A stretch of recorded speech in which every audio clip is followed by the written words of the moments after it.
Boa noite a todos. Meu nome é Mário, sou voluntário aqui na casa. Antes de nós iniciarmos nosso evangelho, convido-os a fechar os olhos para fazermos uma pequena oração. Vamos nos tranquilizando, nos relaxando um pouquinho, esquecendo nossas preocupações, nosso mundo lá fora. E vamos sentir a nossa respiração, nos acalmar e agradecer ao nosso anjo da guarda, esse irmão querido que nos acompanha desde os primeiros minutos aqui nesta nossa encarnação. Esse irmão que nos intui e muitas vezes nós não percebemos os caminhos que recebemos em nossas mentes, pensamentos, nos orientando para um caminho melhor. Agradecemos também a oportunidade de estar aqui na Casa Ceia, de buscar uma palavra, um conhecimento, uma reflexão. Em nossa tela mental nos encaminhamos à esfera da nossa irmã Maria, essa irmã querida, que nos acolha com seu manto. Nós que somos crianças, ainda na nossa jornada evolutiva espiritual, que possamos sentir esse manto, sentir o amor, a compreensão, a resiliência. Essa irmã querida que nos encaminha à esfera de seu Filho Jesus, a quem nos deixou todos os ensinamentos do Evangelho vivenciados, e que possamos ter a humildade de compreender e de vivenciá-los no nosso dia a dia. De mãos dadas com Jesus, vamos cumprimentar o Criador de todos nós, o Criador de tudo, com a prece que Jesus nos ensinou. Pai nosso que estais no céu, santificado seja o vosso nome. Vinde a vós a vosso reino. Seja feita a vossa vontade, assim na terra como nos céus. O pão nosso de cada dia nos dai hoje. Perdoai-nos, Senhor, nossas ofensas, assim como nós perdoamos a quem nos tem ofendido. Não nos deixeis cair em tentação, mas livra-nos de todo o mal. Que assim seja, graças a Deus, graças a Jesus. Boa noite também aos irmãos que estão nos acompanhando nas redes sociais. Hoje, o nosso evangelho vai falar sobre reforma íntima. A Maria Luísa, semana passada, terminou falando, sobre essas duas palavras aí, que elas têm uma grandeza muito grande em nossas vidas. Nós, os espíritas, acreditamos que antes de nós encarnarmos, nós temos um planejamento espiritual, que é feito sobre a nossa jornada aqui no plano terrestre. E depois passamos por um véu de esquecimento quando estamos encarnados. E ao longo dessa nossa jornada aqui na Terra, o que é esperado é que nós caminhemos e no sentido de evolução também.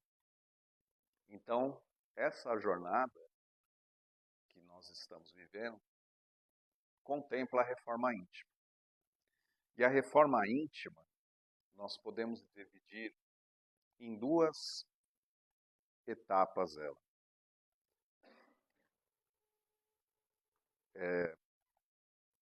Uma primeira etapa, nós temos que olhar para nós primeiramente, para o nosso interior, reconhecer algumas coisas e ter uma proposição para melhorar.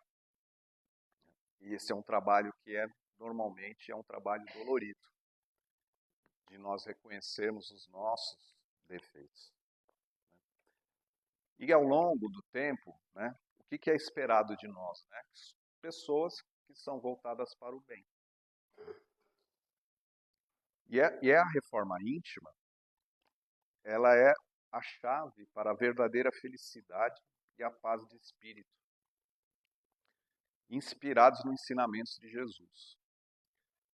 E cabe aqui toda semana nós temos o Evangelho, né, trazendo o Evangelho de Cristo. Mas o mais importante nesses evangelhos tem a parte histórica, os fatos que aconteceram, as parábolas. Mas o que é importante é a essência desses ensinamentos, né? Porque são coisas que foram vivenciadas há 2000 anos, mais de 2000 anos, e que fazem ainda na nossa vida atual, né, em 2024, essas coisas que Jesus pregou ainda fazem sentido, né? Então, assim, temos muito que evoluir com relação a isso. E aí nós precisamos justamente a primeira etapa, né, que eu mencionei, que é trabalhar na questão do autoconhecimento. Para a gente fazer uma analogia, é como se a gente tivesse uma chavinha no nosso interior, no nosso íntimo, que quando ela é tocada levemente, ela destranca umas portas íntimas do nosso coração, iluminando a nossa mente. Porque a partir desse momento, tem uma questão da nossa percepção de reconhecer algumas coisas que a gente precisa melhorar.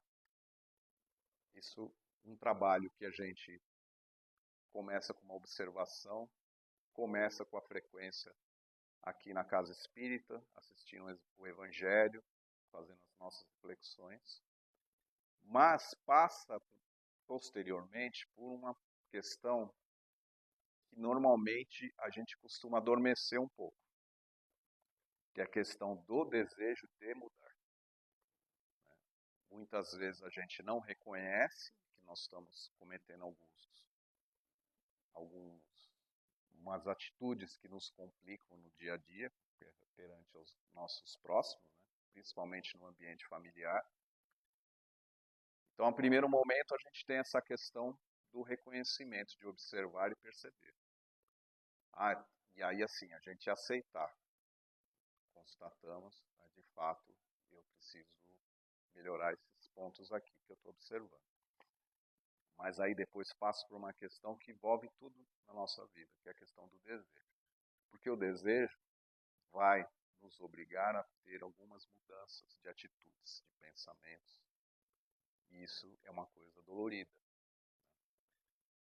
E ao longo aqui dos itens que a gente for passando, vocês vão reconhecer que assim algumas coisas a gente já viu aqui no salão.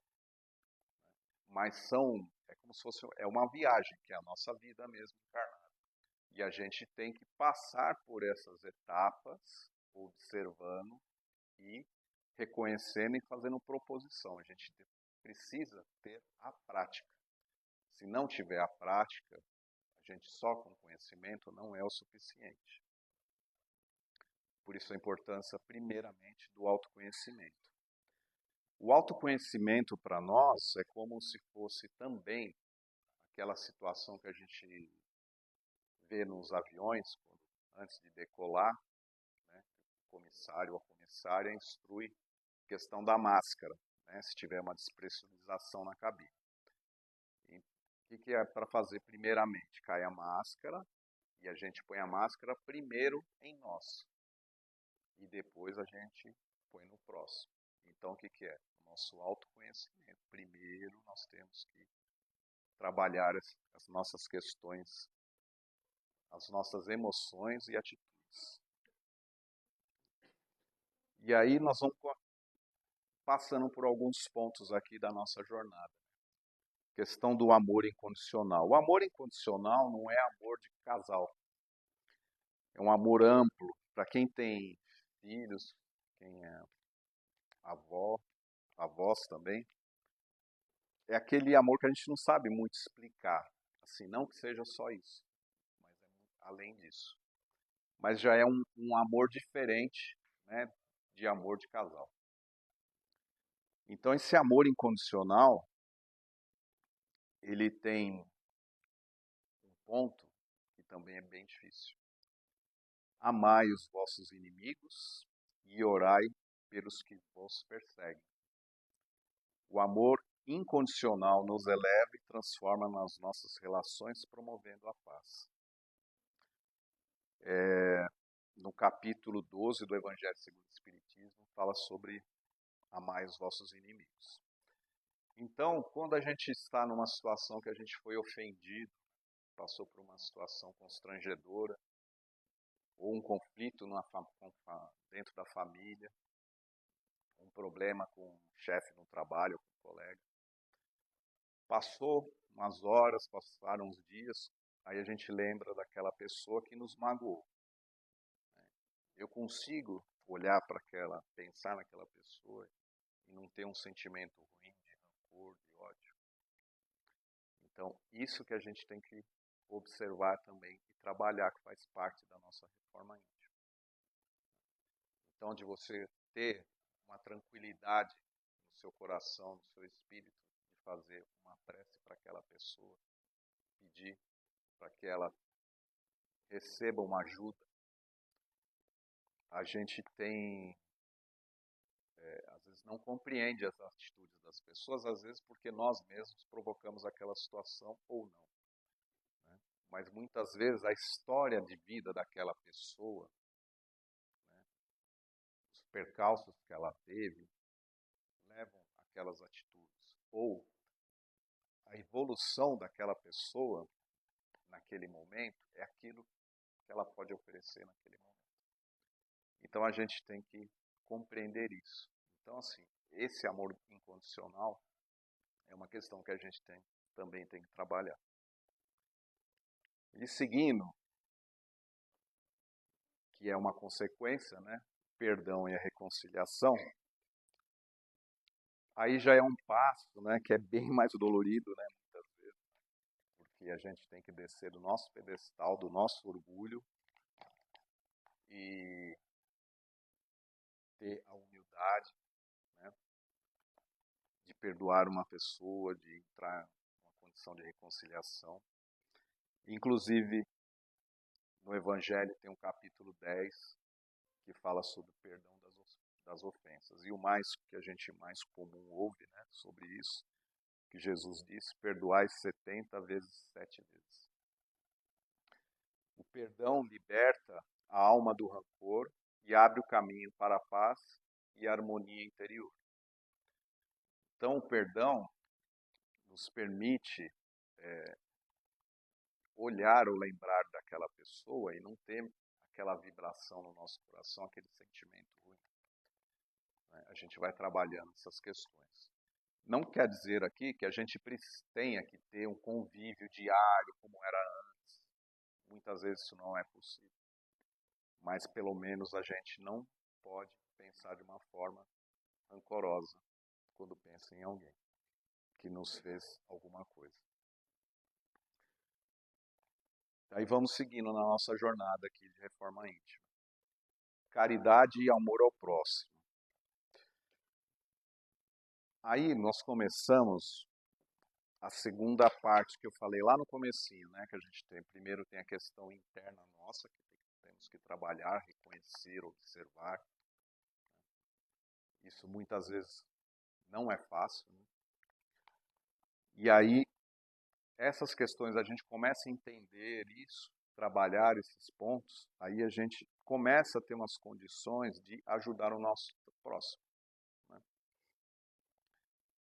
E aí tem algumas passagens que falam assim, amai-vos uns aos outros como eu vos amei, disse Jesus. A prática da caridade é o caminho mais curto para a transformação moral. A ideia inicial, primeiramente, para fazer, a gente, né, vai fazer bem a alguém. Mas quando a gente faz, ou quando a gente auxilia alguém, instantes depois, ou depois que saiu, teve contato com a pessoa, o que a gente sente é uma sensação muito boa, que fez mais bem para nós do que para a pessoa. Então, é uma troca, é uma mão de ida e de volta. E essa parte da caridade, do amor no sentido amplo, né? Isso é o que Jesus, em todas as passagens de Cristo, falam sobre isso, diretamente ou indiretamente falam.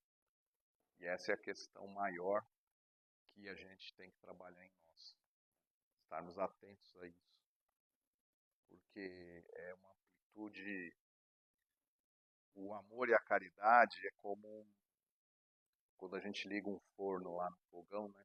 Aquele calor ele vai expandindo, aquece a cozinha.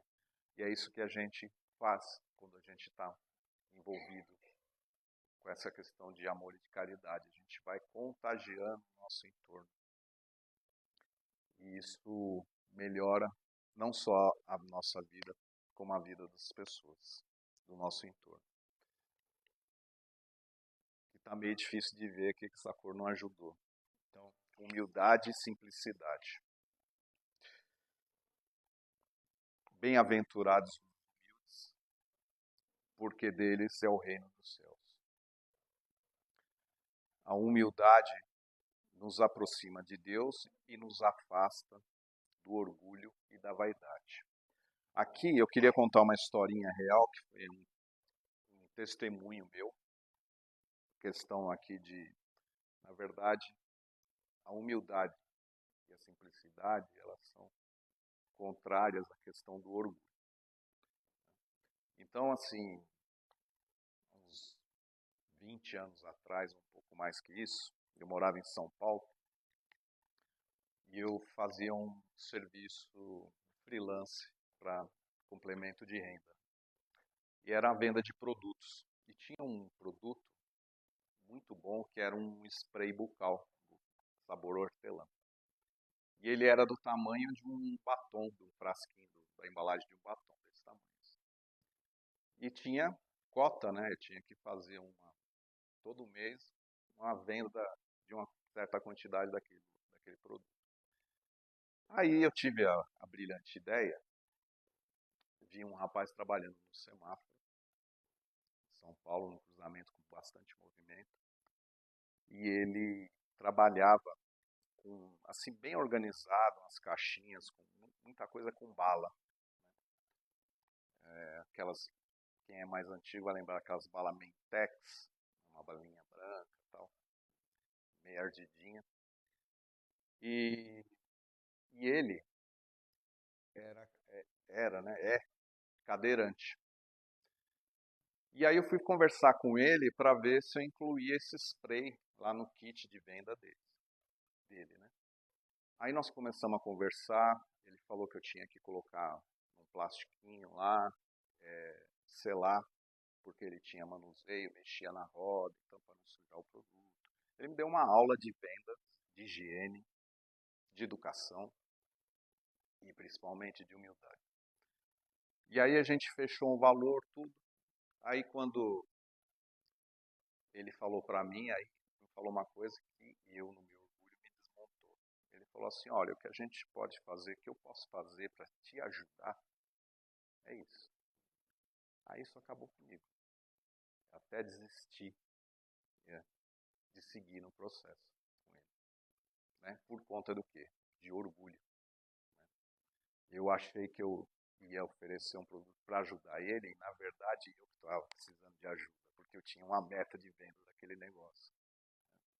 E como é que uma pessoa que trabalha num semáforo no sol, né, me deu uma lição de vida, que eu fui lembrar essa história aí de mais de 20 anos agora, aqui, quando eu estava preparando esse material para você.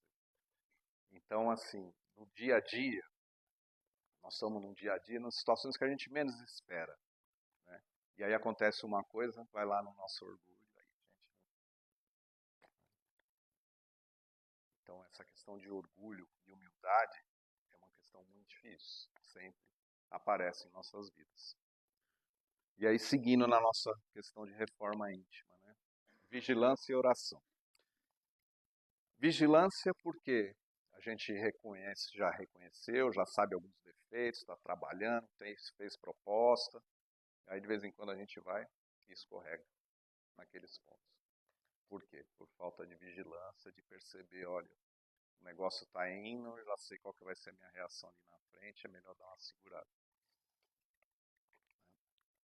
A questão da oração, nós, né, os espíritas acreditamos muito que na oração a gente se sintoniza, tem vibrações melhores com o nosso anjo da guarda e com os espíritos que nos cercam, que nós acreditamos nisso. E esses irmãos, né, na oração,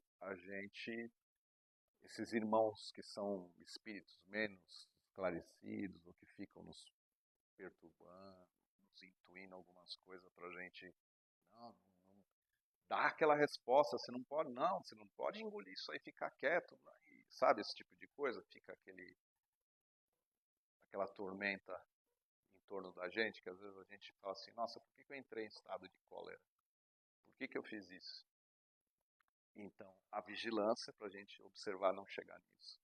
E a gente ter as orações nossas, né, ao deitar, ao levantar, né, ter um contato com o Evangelho, né, diariamente, se possível, de ler um trechinho, abre aleatório, lê em sequência, mas lê um trecho, porque a gente vai criando condições melhores, tanto no nosso ambiente familiar, no nosso ambiente de trabalho, e as coisas, que é aquela questão que eu falei do forno aquecendo, né? A gente vai melhorando o nosso entorno. Então, são pontos que nós estamos passando que a gente tem que observar e ter uma proposição. E para tudo isso acontecer, a gente tem que ter disciplina, perseverar, nós vamos escorregar, não tem jeito, isso faz parte da nossa jornada, nós estamos aqui nesse plano terrestre, essa é uma condição mesmo nossa, né? Aquele que perseverar até o fim será salvo. A disciplina e a persistência são fundamentos para a verdadeira transformação espiritual. E a gente tem que saber usar essa questão da perseverança, é muito importante nessa nossa jornada. E aí nós vamos seguindo mais um pouquinho. Aqui, desapego material, né? Esse é um desafio que nós convivemos no nosso dia a dia desde quando nascemos, né? Nós ganhamos roupinhas, né, quando nascemos, fralda, brinquedinho, e aí por aí vai. E a gente está aí, e a gente precisa dessas coisas materiais, né? Faz parte do nosso dia a dia, mas a gente tem que observar que a gente não pode ficar senhor deste desejo do consumo, de ter. Então a gente adquire, faz uma conquista, aí parece que dá um vazio, aí você já vai comprar uma outra coisa, pensar numa outra coisa, não tem fim, né? E aí tem algumas frases aqui que eu queria falar para vocês. Não ajunteis tesouros na terra, onde a traça e a ferrugem corroem. O desapego dos bens materiais nos liberta e nos aproxima dos valores espirituais. A questão material nossa, a gente tem que ter buscar a evolução, sem dúvida. Mas a gente tem que observar o quanto que isso está tomando importância em nossa vida e a parte nossa espiritual ficando de lado. E a gente só material, ter. Então a gente tem que ficar atentos a isso. Nós, espíritas acreditamos que nós desencarnamos, né? Quando nós falecemos, vamos para um outro plano. E essas coisas materiais vão ficar aqui para outras pessoas. Às vezes aparecem herdeiros aí mais adiante que a gente nem conhece, nem conheceu quando estava em vida, né? Fazem até mau uso dessas coisas que nós adquirimos. Mas a gente não vai levar nada para o nosso plano espiritual, no nosso retorno. Todo o trabalho, né, que nós realizamos, tanto questão material, como questão trabalho voluntário, aprendizado nosso, na nossa evolução espiritual, estudo do Evangelho, tudo isso é trabalho que é muito válido. Mas a gente não pode ficar só com a teoria. Quando a gente começou a trabalhar em empresa, né, ou porque a gente se formou em alguma coisa e foi fazer um estágio e começou a trabalhar, ou porque alguém nos ensinou um serviço. A gente sempre, o trabalho tem a ligação, tem a teoria e tem a prática, né? Seja na questão nossa material, como na nossa parte espiritual, na parte religiosa. Então, nós estamos aqui no Evangelho reunidos toda semana, né? O Evangelho de Salão. Estamos tendo a teoria. Aí cabe nós a sair do centro, fazer a reflexão, proposição e prática. Porque faz parte, é o que o plano espiritual espera de nós e faz parte da nossa jornada de reforma íntima. Trabalho e serviço ao próximo. Eu vou contar uma passagem aqui rapidinho. Pedro, né, aí já vamos voltar na época do Cristo. Pedro fez uma prece com o coração, assim, com sentimento, e pediu para servir. Aí Jesus aparece a Pedro e pergunta: por que não tem trabalho se vocês, né, o Pedro, os discípulos, seriam pescadores de homens? Pescadores no sentido, né, que eles são discípulos, né, divulgar a palavra de Cristo, ajudar o próximo. Né? Aí Jesus terminou essa frase falando assim: amanhã. Aí Pedro, no dia seguinte, prepara a casa dele lá e aguarda Jesus. Aí bate na porta um prisioneiro foragido e Pedro o envia para a prisão. Uma romana demente e enferma pede ajuda e ele recusa e envia para a rua. Um bêbado pede ajuda, ele fica preocupado em sujar a casa do Pedro. Antes que Jesus chegue e o manda embora. Aí Pedro passou por esses pontos aí, e aí à noite Pedro pergunta em oração: por que Jesus não apareceu? E aí em resposta, Jesus afirma que ao prisioneiro Pedro poderia ter ajudado a renovar a própria existência. A romana poderia ter orientado com um roteiro espiritual e ter fornecido remédios.